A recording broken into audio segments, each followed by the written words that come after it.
Moving on to cricket news now. The Proteas limited overs squad departed for Sri Lanka this morning without assistant coach Enoch, Nkwe, whose resignation from the national side was confirmed by Cricket South Africa overnight. This week began with the resumption of the SJN hearings and parties asking for extensions to respond to allegations made against them. Then midday on Monday, news broke that Nkwe had resigned as assistant coach, citing an insider who said he felt his inputs were not of value. Cricket South Africa confirmed the resignation after 9 p.m. last night. To speak more about the week that cricket has had, we're joined by Sport24 Deputy Editor and author Sibusiso Mjkeliso. A very good evening and welcome to Newzroom Afrika. Hi, Vaylen. Thanks for having me. Sbu, this must be the darkest week that cricket has had since the Ntini revelations. Look, cricket has had a lot of dark weeks, to be fair. I can't keep track which one is the worst, but it's definitely not been great for the Proteas.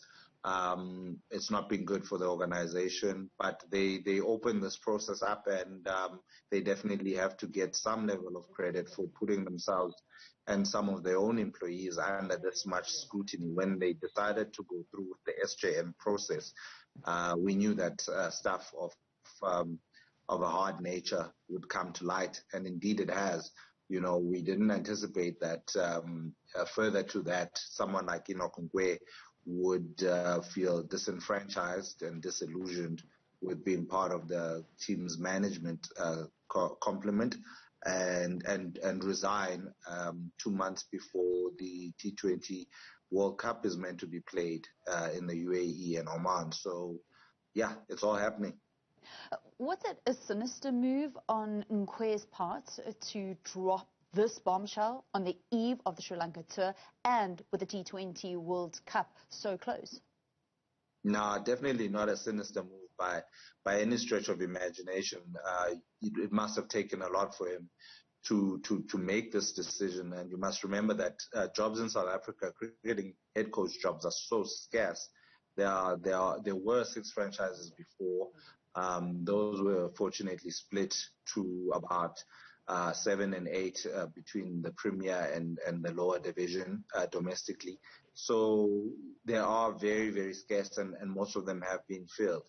And there's only one Proteas head coach job, and by stepping down, he's basically ruling himself or giving himself less of a chance of being the next Proteas head coach, because things like continuation come into effect. So he would have taken a lot of consideration to the fact that he had a front row seat to a succession plan to succeeding Boucher when his 4-year term ends or whenever.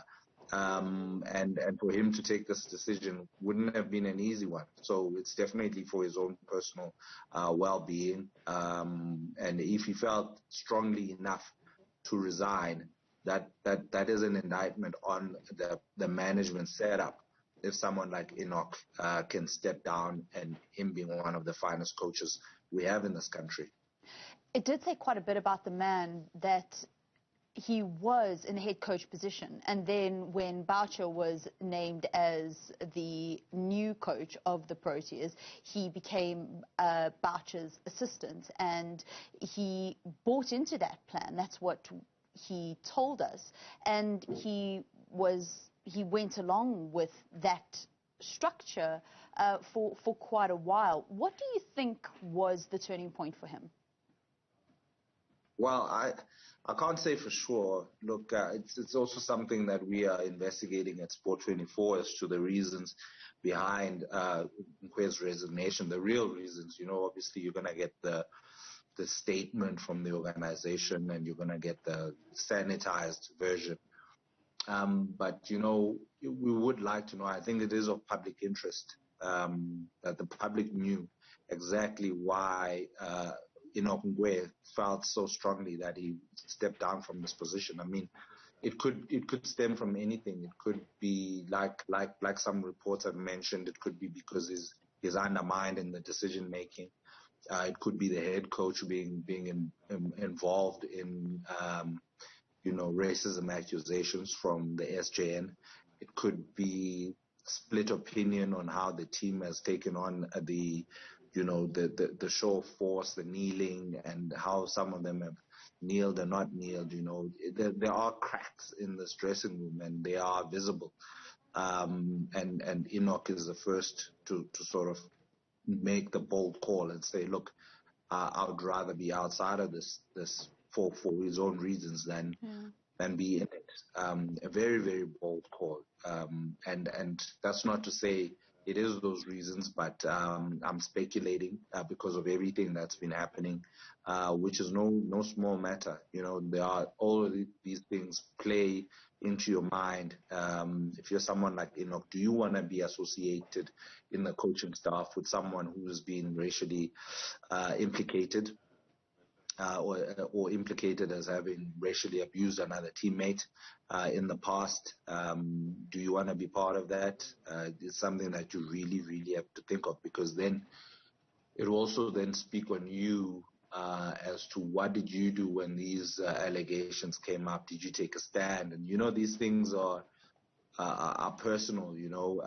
And Enoch was one of the 35 to 40 former cricketers that put their name in support of Lungingidi last year when the Black Lives Matter movement hit cricket very, very hard.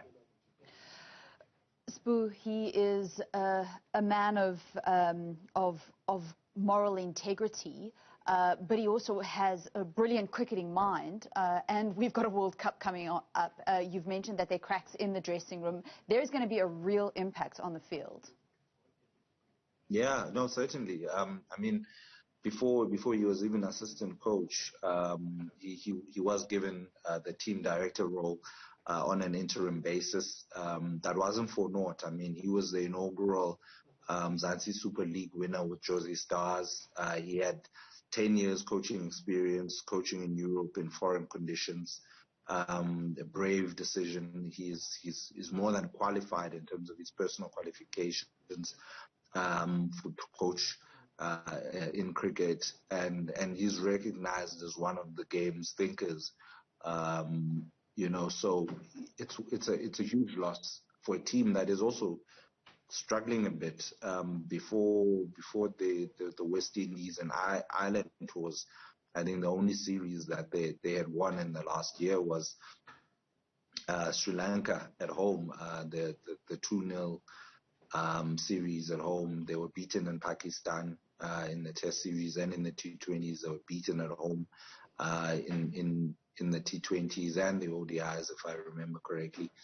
And so the team has been struggling. It's gone into the T20 World Cup with patchy form. They got away with it in the West Indies, not putting up great scores, but they got a valuable 3-2 win in the T20 series, which should have given them confidence heading into the Sri Lanka tour. But seems to be undone by a lot of stuff that's happening in cricket that is happening behind the curtain, so to speak. Yeah. Not going to be easy to replace him.